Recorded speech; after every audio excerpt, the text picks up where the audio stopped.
पहले कहा कि बॉलीवुड को बॉयकॉट करो और अब कह रही हैं कि बॉलीवुड को बचा लो, फिल्मों को थिएटर में जाकर देखो। नमस्कार दोस्तों, कंगना रनावत का ये हाल देखकर तो मुझे वाला मुहावरा याद आ रहा है कि जिस थाली में खाते हैं उस थाली में छेद कभी नहीं करना चाहिए। उन्होंने अपनी पहचान फिल्मों से ही कमाई, उन्हें नाम और दाम दोनों ही बॉलीवुड से मिला, लेकिन उन्होंने बॉलीवुड को खूब भर भर कर गालियाँ दी। तो आखिर अब ऐसा क्या हो गया कि उन्हें हाथ जोड़ने पड़ रहे हैं और दर्शकों से कहना पड़ रहा है कि फिल्मों को थिएटर में जाकर देखो।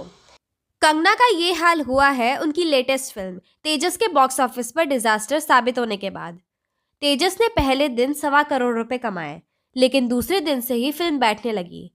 हालत ये हो गई कि दर्शकों के नहीं आने की वजह से तेजस के शो कैंसिल करने पड़े। तब जाकर कंगना को हाथ जोड़कर दर्शकों से अपील करनी पड़ी कि वो थिएटर में जाकर फिल्म। पिछले कल हमारी फिल्म तेजस सिनेमा घरों में आई है और जिन्होंने भी ये फिल्म देखी है बहुत सराहना और हमें बहुत आशीर्वाद दे रहे हैं। लेकिन दोस्तों, कोविड के बाद हमारी हिंदी फिल्म इंडस्ट्री पूरी तरह से रिकवर नहीं हो पाई है। 99% फिल्मों को ऑडियंस चांस भी नहीं देते हैं। मैं जानती हूँ इस आधुनिक दौर में हर एक के पास अपना मोबाइल फोन है और घर में टीवी है, लेकिन कम्युनिटी व्यूइंग थिएटर जो है हमारी सिविलाइजेशन का एक बहुत अहम हिस्सा बहुत शुरू से है। नृत्य, कला, कथकली और हर तरह का फोक डांस, फोकलोर्स, नाटक, ये हमारी कम्युनिटी लाइफ के, सोशल लाइफ के बहुत अहम हिस्से रहे हैं।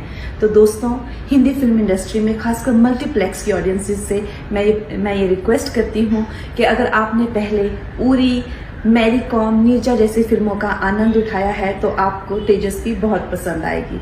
ये वही कंगना है जो पहले बॉलीवुड के एक्टर्स को भांड कहती थी, बॉलीवुड को रिजेक्ट करने को कहती थी।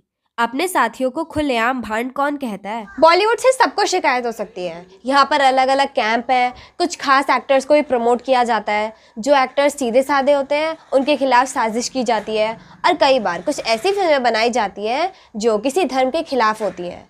ऐसे में अगर आम लोग बॉयकॉट बॉलीवुड की मुहिम चलाए तो समझा भी जा सकता है, लेकिन जिन एक्टर्स ने बॉलीवुड से ही नाम और शोहरत कमाई हो, कम से कम उन्हें तो ऐसा नहीं करना चाहिए। कंगना रनावत को सनी देओल से ही कुछ सीखना चाहिए। सनी देओल ने अपनी बारी का इंतजार किया और फिर गदर 2 के बाद 100 सुनार की एक लुहार की वाला जवाब दिया। आपने देखा होगा सनी देओल ने अपनी बारी के लिए करीब 22 साल इंतजार किया।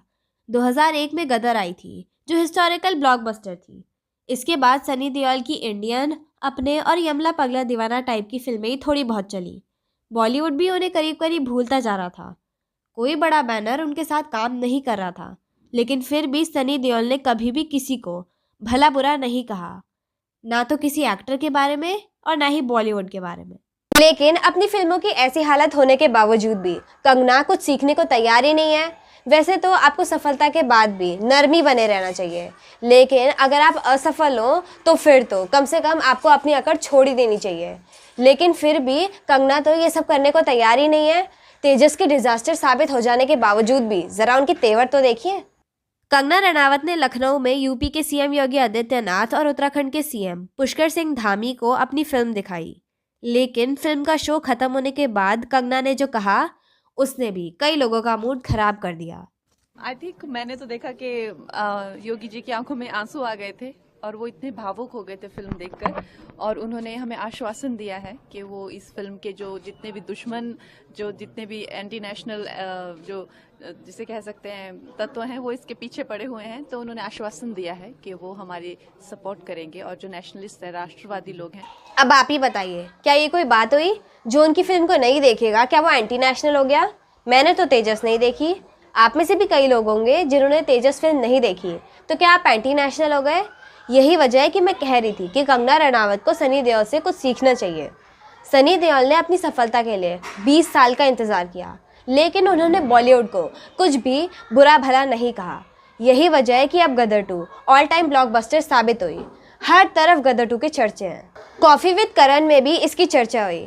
करण जौहर ने सनी देओल और बॉबी देओल को अपने शो में बुलाया और उनसे पूछा कि वो अपनी फिल्म को हिंदुस्तान की असली ब्लॉकबस्टर क्यों कहते हैं। I was watching your interviews and you were saying ours are organic collections. What does that really mean? Are we inflating box office numbers, Sunny sir? I know that does happen. That's the way the society is moving right now. So is that why our tagline on Gaddar was Hindustan ka asli blockbuster?